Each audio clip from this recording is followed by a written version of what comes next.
नमस्कार दोस्तों, आज बात करेंगे यूके ट्रिपल एससी और यूके पीएससी के संबंध में।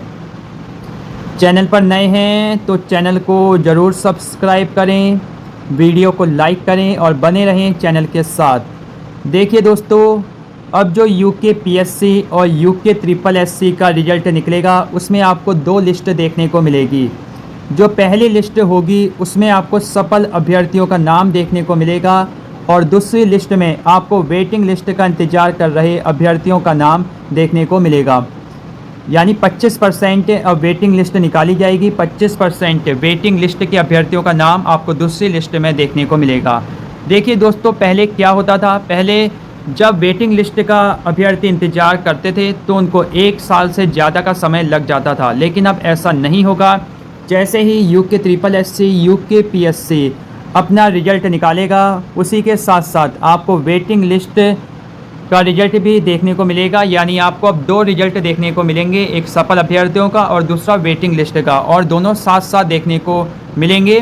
फाइनल रिजल्ट के जस्ट बाद या फाइनल रिजल्ट के साथ साथ आपको अब वेटिंग लिस्ट देखने को मिलेगी। इससे अभ्यर्थियों को पता रहेगा कि किन का नाम है वेटिंग लिस्ट में।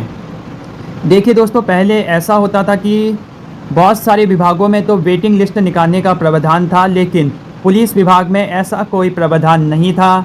लेकिन अब ये प्रावधान किया जाएगा, संशोधन किया जाएगा, और जो अगली नई भर्ती आएगी पुलिस की, उसमें पूरी संभावना है कि वेटिंग लिस्ट निकाली जाएगी, क्योंकि जो ये नियम हैं वो अगली भर्तियों से स्टार्ट होंगे और उन भर्तियों के लिए होंगे जिनके अभी रिजल्ट नहीं निकले हैं। देखिए दोस्तों, आइए पूरी खबर को देखते हैं।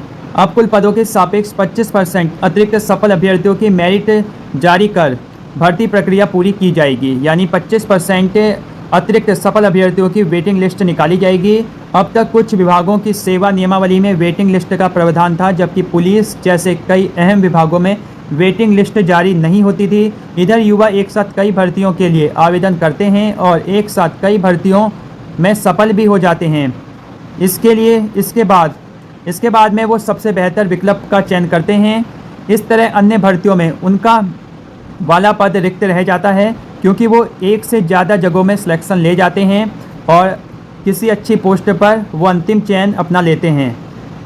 तो इस तरह 25% अतिरिक्त सफल युवाओं की वेटिंग लिस्ट निकाली जाएगी। अब इसी क्रम में रिक्त पदों पर भर्ती होगी। ये वेटिंग लिस्ट अधिकतम 1 साल के लिए या नई भर्ती शुरू होने तक प्रभावी रहेगी। लेकिन जो इम्पोर्टेंट ये है, इसमें जिन भर्तियों में अब तक परिणाम नहीं निकला है उन सभी भर्तियों पर यह नया बदलाव लागू होगा। यानी जो ये नया नियम है ये उन सब भर्तियों पर लागू होगा जिन भर्तियों के अभी परिणाम नहीं निकले हैं, जिन भर्तियों के अभी रिजल्ट नहीं निकले हैं। तो इसमें इम्पोर्टेंट ये है, क्योंकि अभी आप कमेंट में प्रश्न पूछते कि किस किस भर्ती में ये नियम लागू होगा, तो आपको पता लग गया होगा।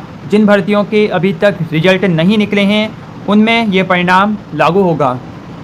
लेकिन अभी जो पुलिस विभाग की वेटिंग लिस्ट है उसमें भी चल रहा है प्रयास और काम की वेटिंग लिस्ट निकाली जाए पुलिस विभाग के संबंध में, क्योंकि बहुत से अभ्यर्थियों का जो चयन है वो पटवारी, फॉरेस्ट गार्ड इत्यादि पदों में हो चुका है। इसलिए यहाँ 150 से ज़्यादा पद अभी खाली हैं पुलिस विभाग में जो वेटिंग लिस्ट का इंतज़ार कर रहे हैं अभ्यर्थी। तो उनकी वेटिंग लिस्ट निकालने के भी प्रयास किए जा रहे हैं। जैसे ही उस संबंध में कोई खबर होगी उसमें आपको अपडेट किया जाएगा। लेकिन यहाँ जो ये नियम है ये उन भर्तियों में लागू होगा जिन भर्तियों के अब तक परिणाम जारी नहीं किए गए हैं, जिनका भी रिजल्ट नहीं प्रकाशित किया गया है। और अब जो नई भर्तियाँ आएंगी उनमें तो ये नियम लागू होगा ही। आपको रिजल्ट के साथ 25% के सफल अभ्यर्थियों की यहाँ वेटिंग लिस्ट भी देखने को मिलेगी। तो ये है आज की अपडेट। बने रहें चैनल के साथ, जो भी अपडेट होगी आपको अपडेट दी जाएगी। नमस्कार।